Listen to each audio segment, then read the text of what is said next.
My name is Dr. Arun Bhanot. I am a senior spine surgeon and head of the Department of Spine Services working at Manipal Hospital, Gurugram. Today I will be sharing with you about the best and latest treatment available to treat the problems of slip disc and lumbar spinal stenosis or even cervical spondylosis also. You must be knowing that people in your circle sometimes suffer from excruciating back pain or pain going down the buttock or leg, or sometimes pain going down the arm.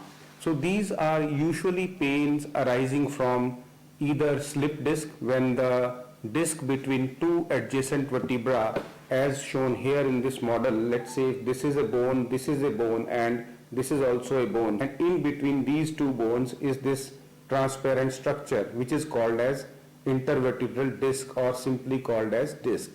Sometimes this disc can leave its normal position and cause pressure onto this yellow structure or onto this yellow structure, which is a part of our nerve.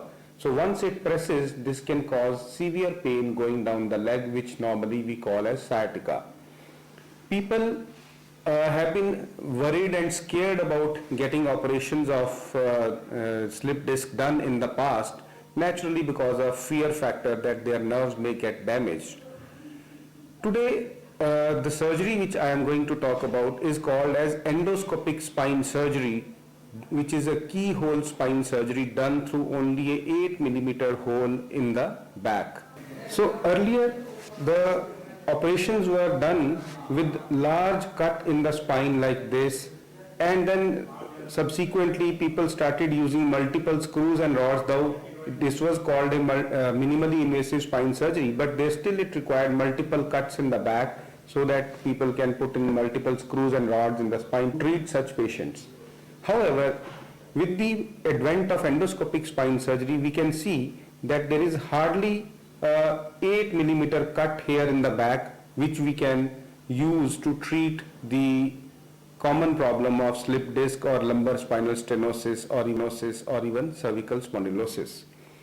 Now, what is this endoscopic spine surgery or keyhole spine surgery? In the endoscopic spine surgery, the surgeon creates a small hole in the patient's back, and through that hole we introduce a 8 millimeter diameter tube like this. So you can see here, this is the 8 millimeter actual tube put in the patient's body, and this animation shows how this tube goes inside the patient's body. So here, and after introduction of this tube, we introduce a tiny high definition camera which is mounted on an endoscope, and then we introduce this endoscope inside the patient's spine, and the surgeon is able to look at the high resolution monitor which gets the imaging feed from the high definition camera, and the operating surgeon is able to look at highly magnified and very clear pictures of the spine, the spinal cord, the nerves,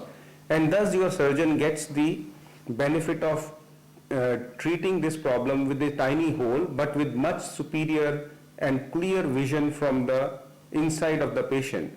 So this allows the surgeon to protect the nerves and remove the problem part without causing any collateral damage to any of the normal structures.